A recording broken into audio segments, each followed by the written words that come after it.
We're about a month into the basketball season, and so far we've learned that there's no real favorite in the City League. You have a cluster at the top. Any of those teams on any given night can beat each other. Like Start and St. John's, both have had their ups and downs. Both have dynamic playmakers and maybe future playmakers too. Third quarter, 38-30, Titans and Cheatham Norrells makes it a double-digit game.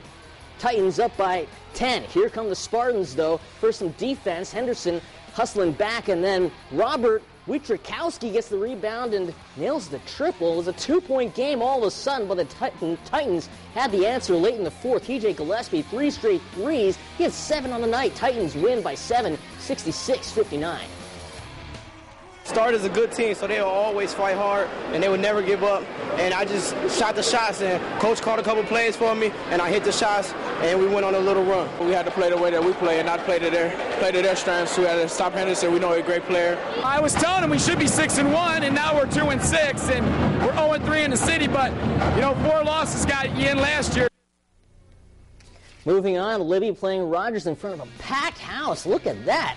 No seats, standing room only, please. Rams on top late in the third, and Chris Kite on the break, easy layup, extending that lead. Rams up 6 after 3, and then another 3, but this game became close. It was a 4-point game, final seconds off the defensive rebound, and it's Kite with a hoop in the arm. Rogers wins.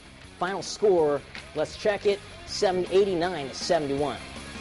Two other fierce City League rivals who are considered league contenders are St. Francis and Central. Besides the basketball being played on the floor, there's just something about these private schools. They just don't like each other. I mean, that's that whole Irish night thing, fans intense on both sides for Central. Irish, speaking of the Irish, foreign exchange student Marty McDonald from Ireland, he ends the third with a bucket. Central held St. Francis just 2 points in the quarter. Former Central stud Brad Rogers now playing football at Iowa. He's liking what he's seeing. St. Francis got to within 3 points. Greg Faulkner, a little this, little that, and it's Knights within 29-26. But Drew Lehman, easy bucket with about 2 minutes left to go in the game, makes it 34-28. Too much for St. Francis to overcome Central. A huge win over their rivals. Final score 37-28. It's a big win, especially playing at home. Every day in the city is going to be a grind, so really proud of our guys. Words can't describe it. This is a great feeling and it's great memories for our kids. They'll never forget this night. It always matters playing against St. Francis a little more than everyone else, just because of the tradition it is. But I'm really happy we could get a win for this school. I know it's going to mean a lot to the student body. Meanwhile, Waite and Bowser duking it out. First quarter, Waite up 3, getting pumped up during pregame action. Eric Daniels with a good look inside to Mookie Mustafa, and it's 8-7 later in the first. Indians up 1. Austin Boiselle drives the lane off glass and in, lands on the floor, but he's all right because Bowser takes the 1-point lead. Second quarter, that goes down. Dijon Harris, Waite down 1 point, but watch how easy this bucket goes. Tim Moorhead splitting the D for 2. Waite up 16. Indians win 66-58. At Scott High School, Bulldogs hosting Whitmer, and the Bulldogs showing some moves and also showing they wanted a little bit more all the first quarter. Austin Alabata, look at this, nice ball movement. He's the recipient, 11-3. Timeout called, but Scott, even after the timeout, still with more hustle.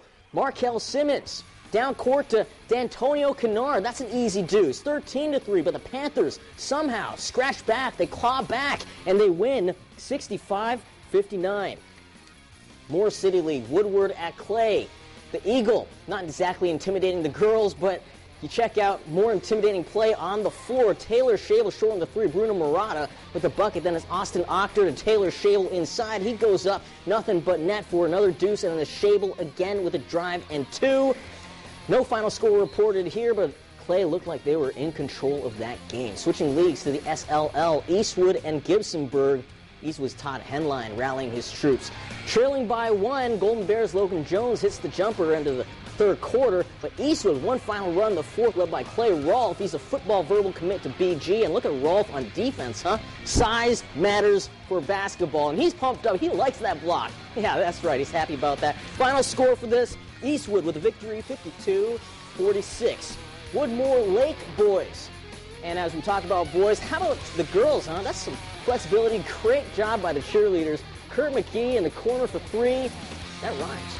For Woodmore, great passing from Brian Kuhlman to Andy Flick. Nick Crawl and say as many names as possible. That shows a lot of good ball movement. Flick again to Crawl for Lake. McGee will be working hard inside in the paint for his shot. It goes, nothing but net. Lake with a 25-point win, 59-35. Girls basketball, the epic rivalry that hits closer to home than Ohio State, Michigan. It's Northview and Southview duking it out. Olivia Foudy, she's pretty much MVP for Northview, but she misses. But therefore, the miss is J.J. Jessing, but Southview was on fire today. Katie Murphy buries the three ball, then at the buzzer, Lexi Lopez. This girl is only a freshman. She's going to bury the triple. Southview wins convincingly, 55-34.